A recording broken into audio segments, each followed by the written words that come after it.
امام حسین نے قیامت تک آنے والے مسلمانوں کے لیے کرامت دکھا کر کے اس میدان کو فتح نہیں کیا، استقامت دکھا کر۔ یہ میسج تھا کہ اے مسلمانوں، جیسی بھی بڑی طاقت تمہارے سامنے آئے ڈٹے رہو، جمے رہو اور مرنے کا خوف نہ رکھو۔ اگر کٹ جاتے ہو، مر جاتے ہو تو کوئی فرق نہیں پڑتا، کیونکہ رب تبارک و تعالیٰ نے پہلے ہی قرآن میں گواہی دے دی ہے وَلَا تَقُولُوا لِمَنْ يُقْتَلُ فِي سَبِيلِ اللَّهِ أَمْوَاتٌ بَلْ أَحْيَاءٌ وَلَكِنْ لَا تَشْعُرُونَ۔ جو اللہ کی راہ میں مارے جائیں انہیں مردہ نہ کہو، وہ زندہ ہیں، تمہیں اس کا شعور نہیں۔ اور وہ زندگی تو آج بھی ہم دیکھ رہے ہیں، آج بھی ہم دیکھ رہے ہیں، اسلام زندہ ہوتا ہے ہر کربلا کے بعد۔ امام حسین کا جھنڈا آج بھی اسی طرح لہرا رہا ہے۔ سچ بتاؤں میں آپ، کبھی آپ کو اتفاق ہو تو ملک شام کے دمشق میں بھی جانا، جہاں پر 3 سال یزید کا دربار لگتا تھا، وہ بھی اپنے وقت کا خلیفہ بنا ہوا تھا، اور اس نے جو اپنے دور خلافت میں، اپنے دور حکومت میں ظلم ڈھائے وہ تاریخ میں رقم ہو چکے۔ جا کر کے پوچھنا اہل شام سے، دمشق والوں سے، کہ ایک دور یہاں تمہارا بادشاہ رہتا تھا، شام کا حکمران یزید، وہ کہاں ہے، اس کی قبر کہاں؟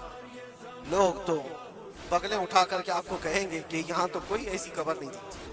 ہاں، ہم کو پتہ ہے، بعض مورخین نے، بعض دانشور جو پڑھے لکھے وہ کہتے ہیں جہاں پر سارا کچرا ایک جگہ پھینکا جاتا ہے، ڈم کیا جاتا ہے دمشق کا، وہاں کہیں اس کی قبر کھو گئی، اس میں کہیں قبر کھو گئی۔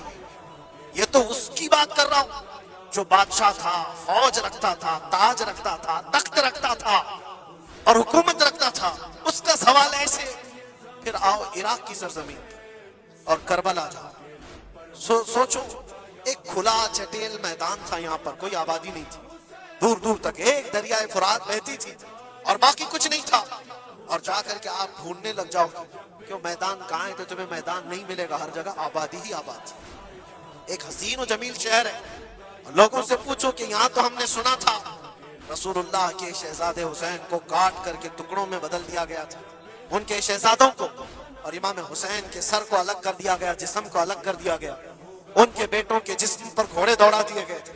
سنا تو ایسا تھا کہ ان کے سب جسم کو اس طرح سے بکھیر دیا گیا تھا، وہ کہاں ہیں؟ کیا مٹ گئے تاریخ میں؟ نہیں، آپ کو ہاتھ پکڑ کر لے جا کر ایسے دربار میں کھڑا کریں گے جس دربار کی اونچائی دیکھنے سے ٹوپی گر جاتی ہے۔